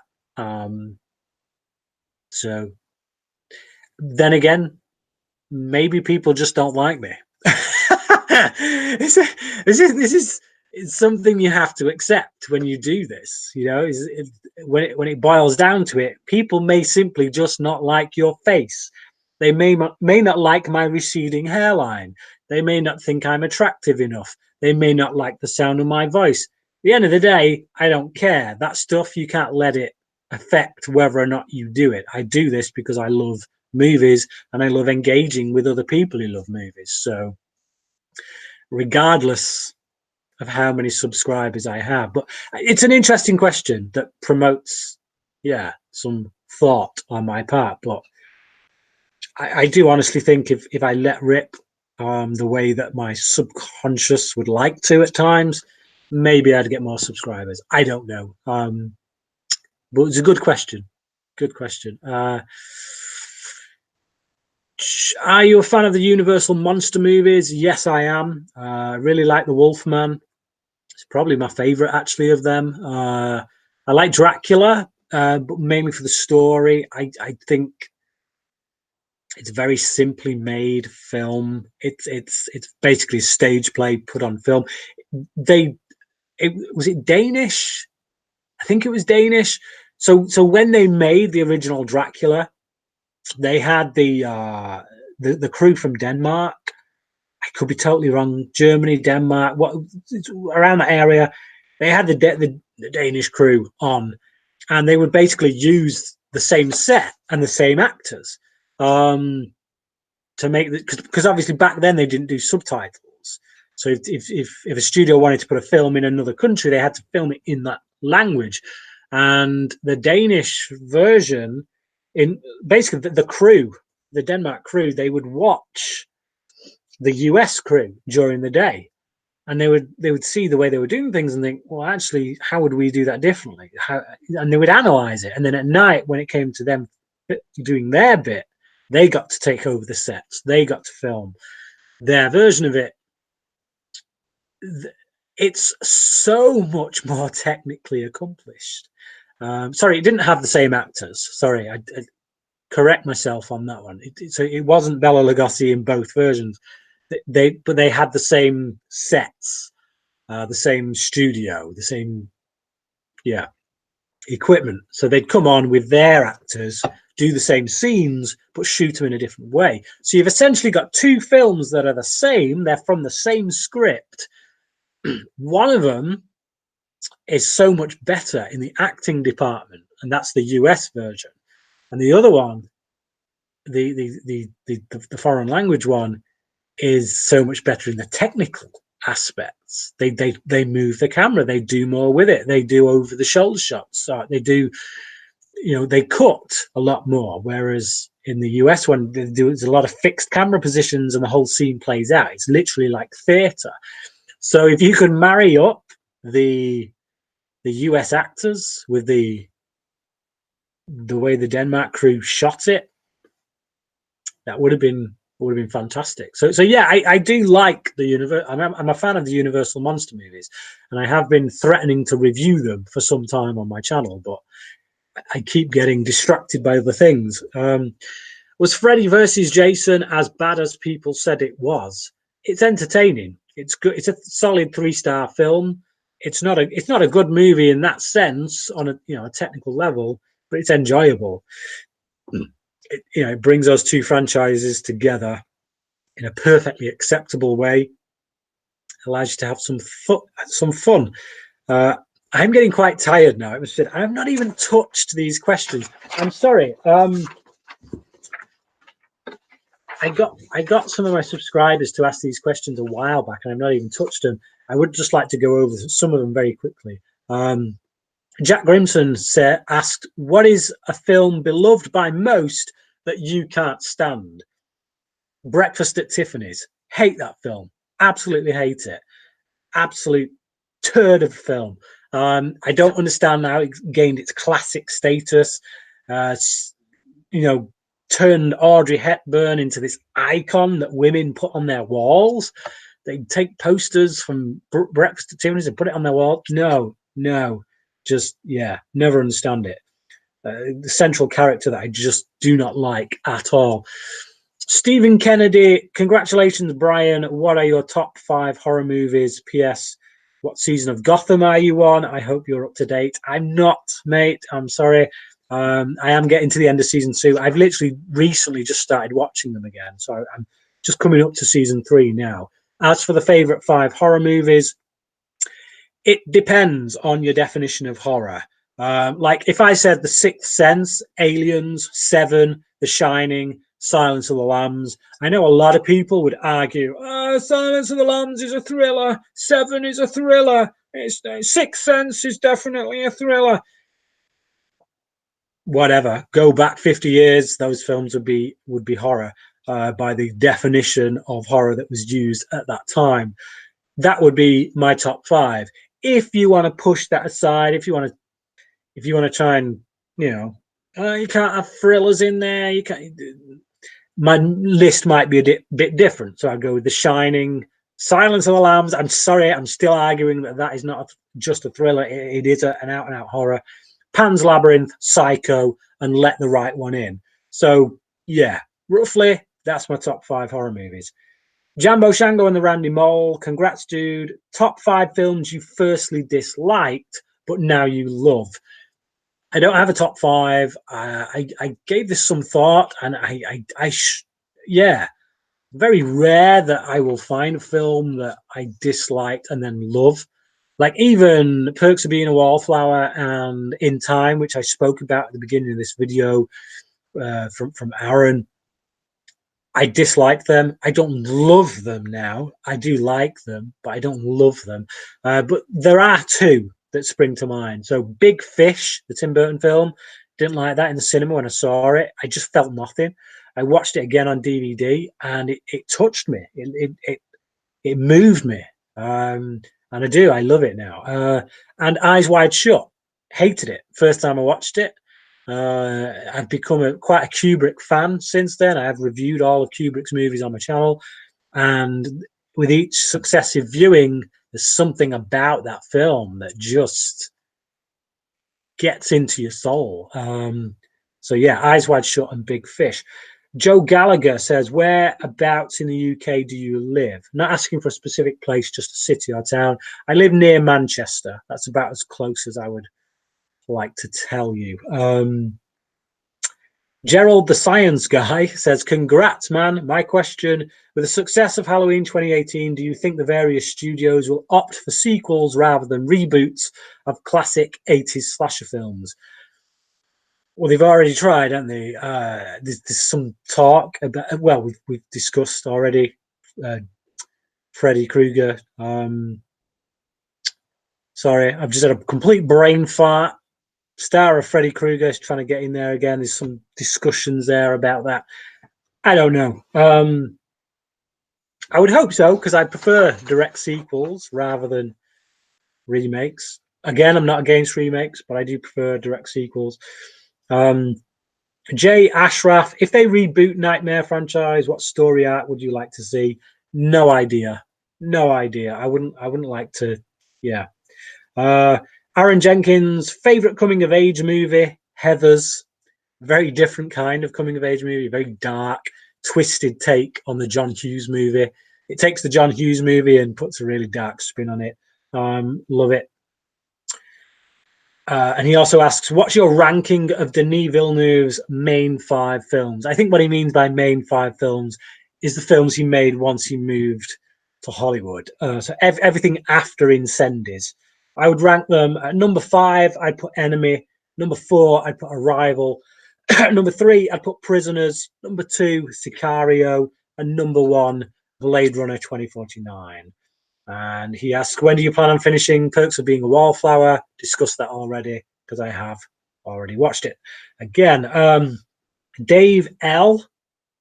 Suspect. What are your thoughts on David Lynch? Dave L asking my thoughts on David Lynch. What is your favorite film of his? My favorite film of his is The Elephant Man. I've only seen 2 films of his. The other one was Twin Peaks: Fire Walk with Me, which I didn't like because I didn't have a clue what was going on. And the only other thing of his that I've seen was the original run of Twin Peaks. I've not watched the latest season that he did. But yeah, that initial when Twin Peaks first came out, I watched it, went away halfway through because it just went to bizarro world. Lost me completely. Because of that, I've not really checked out his other work because by all accounts, it is that level of strangeness. The Elephant Man is a great film, though. It is a really good film. So yeah, it does give me some hope. David Gilland says, congrats, mate. My question is, what are your top 5 favorite science fiction films? Number 5, Inception. Number 4, Blade Runner 2049. Number 3, Donnie Darko. Number 2, Interstellar.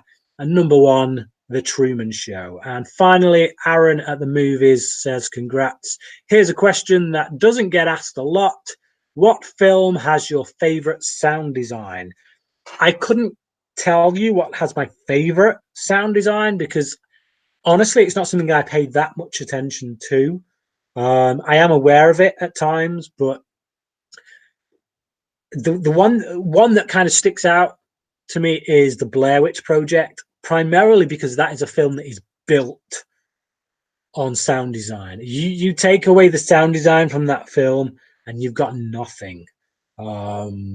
The Blair Witch is I think it should be used in film school as a way of showing people just how you can create atmosphere and everything else through sound design. So yeah, that would be my answer. I don't know if it'd be my favorite, but it's the example that kind of pops in my head at this particular moment in time. I am going to have to wrap this up because I think I've been going for quite some time now. Blimey, we're coming up to the 2-hour mark. Okay. I just had a few more comments. Let's have a look. Does the fairly obvious homosexual subtext in Nightmare 2 bother your enjoyment of the movie? No, I think it enriches the movie. I think any subtext in a film, when a film has subtext, that's what a director should be doing. Quentin Tarantino, when he wrote his first scripts, True Romance, Natural Born Killers, which got butchered by Oliver Stone. He took them to I can't remember the name of the guy. He's the guy who basically did the he did the acting classes. So he taught Tarantino in his acting, and he took his script to him. And this guy basically said, right, you've got a great script, you've got the potential there for a great film, but the thing that is going to make it great is the subtext. You need to find out what the subtext is in every scene for these characters. So not just the overall message of the film, but within any given scene, what's really going on underneath for these characters. And when he did that with Reservoir Dogs, and he started to realize that actually for these characters, there's a father-son dynamic going on. So it's everywhere that the film plays out, you've got these different father-son dynamics, and that was the subtext. Once he had that, he knew how to direct the actors, he knew how to motivate them, how to get them to particular places, and the film became something more than the sum of its script. So you can have a great script, but if you've got a director working on that script who doesn't know how to draw the subtext out, a la, say, Paul W.S. Anderson, prime example being Event Horizon. I think Event Horizon had the potential for greatness. I don't think it's as good as people make out. And I think that's mainly because Paul W.S. Anderson does not understand subtext. He understands surface. He sees what's on the surface and he puts that on screen, and that gets you so far. There's some enjoyment to be had in that. He doesn't understand subtext, and that's what's missing for me from Event Horizon and stops it from being a great film. A lot of people have argued, oh, it's the 90 minutes of footage that was put on the cutting room floor. I don't know. We can't say for sure, but for me personally, judging from every other film I've seen from him as a director, the dude does not understand subtext. So yeah, the whole get homosexual subtext in Nightmare on Elm Street Part 2 only serves to make it better, to be honest. Because it tells us that the film has something to say, and you don't have to agree with a message or what the subtext is saying, but the fact that it has it shows that the film is actually about something. So yeah, I'm all for subtext. Thoughts on the Pirates of the Caribbean reboot without Johnny Depp? Didn't even know that was a thing, but yeah, I could go with that. Maybe change the tone as well, change the style of it, make it less Jerry Bruckheimer-ish, which if he's still producing probably ain't going to happen, quite frankly. So yeah, I think if you're going to do that, do a complete revamp. Get a different producer, get a different directors, different team, just change the whole tone of it. Sandra Webster, I loved Justice League and I have no idea why. Me too. Not as much as I did on my initial review, but I still like it. I still like it a lot. I have fun with it. So yeah, am I the only film addict? Am I the only one who can stand Will Ferrell in Elf? I don't think so. Given that film appears on tons of top 10 Christmas movie classics. I mean, recently it came second in some poll over here in the UK. Came second to It's a Wonderful Life, which genuinely is the best Christmas movie made. So I think, yeah, that's a bit redundant. You are definitely not the only one. I agree with Seven and Silence of the Lambs being horror. I'd consider Terminator 1 and No Country for Old Men kind of horror as well. Yep, I'd agree. Here's the deal. Boldly, you play a song I suggest. Here's the deal. Boldly, you play a song. Sorry, mate. Don't know what you're trying to say there. Jay Bristow, what do you want from Die Hard 6? It's happening, apparently. I want the old John McClane. I want Bruce Willis to look like he gives a toss. I want to do away with his children and make it just about him. If you're going to give him a partner, bring back Samuel L. Jackson, because he was the only one that really works. Although, no, actually, Justin Long, I enjoyed that kind of mashup with him and Justin Long. Really, I enjoy all the Die Hard films except that fifth one. That fifth one was a turd. Yeah, just old school action. If you want to make a good Die Hard film, because the guy has already done it, even though it wasn't a Die Hard film, bring Anton Fuqua on, because Olympus Has Fallen is the best Die Hard film we've had in the last 20 years, and it wasn't a Die Hard film. If that had been Bruce Willis in that role, playing John McClane, that would have been an excellent entry into the Die Hard series. So, yeah, there you go. That's what I want to see. Okay. OMG. I meant to say I can't stand him in Elf. That's. Oh, right. I got you. Okay. Are you the only one who can't stand Will Ferrell in Elf? Okay. Well, given my answer, I guess yes. You are. Okay. Yeah. That makes things a lot clearer. Okay.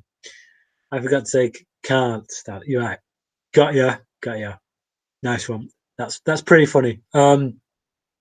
Imagine he went back to the Nakatomi Tower. No, stay away from Nakatomi. Stay away. Just when you do something like that, it reeks of. You are instantly calling attention to the fact that, hey, remember that classic that we made with this character years ago? Now we are literally going to put ourselves in a position where you have no choice but to compare this new film with that one. Just come up with a new scenario and make it good. Shoot good action. Make us care about John McClane. Give him a character arc. You know, who he is at the beginning of the film has to be slightly different by the end of the film. He has to learn something. He has to go on a journey. It's called a character arc. It's something that happened in the first film and did not happen really in the fifth film at all. So yeah, just do that.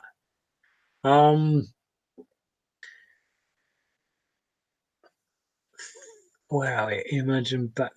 Thoughts on Evil Ray in episode 9? Well, I don't know that she is going to be evil. Is she? Is that confirmed? I don't know. We'll see. I guess. I love Force Awakens. It's my favorite Star Wars film. I loved The Last Jedi. I think people's criticisms of it go way above and beyond the call of stupidity. So I have faith in Abrams. I have faith in where they're going. I personally think these new Star Wars films are better than the old Star Wars films.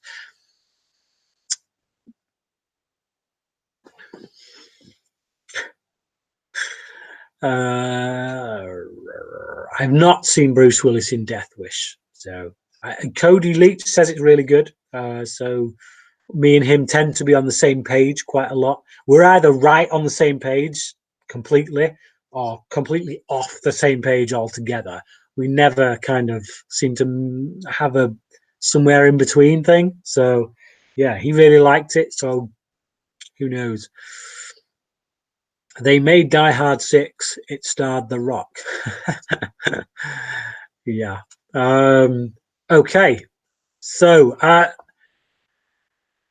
we're up to the 2 hour. Well, we're past the 2 hour mark. I am absolutely dying for the toilet. I am going to have to go. I can't thank you enough. I was a bit worried tonight coming on. I was worried that no one would join me in the chat, quite frankly. I'm so glad that you did. If you are one of those people, thank you ever so much. If you're watching this after the fact, thank you so much. Thank you, Alex, who's literally just posted. It's a really nice comment. Hey, Brian, love your channel. Just wondering how you would rank the Rambo series. I've only seen 1 and... Oh, no. I've seen 1, 3, and 4. So I've not seen 2, but I would go 1 at the top, 4 next, and then 3. So yeah. But yeah, thanks for chiming in there. So I am going to say good night. So sorry if anybody else drops a comment now. If I keep acknowledging it, I'll just be here all night acknowledging them. But again, thank you very much for joining me. And thank you for the support you give to my channel in whatever shape or form that may be, whether it's a thumbs up on my videos, subscription, watching, comments, all that stuff, even the super chats tonight. Can't thank you enough. And yeah, until next time, cracking.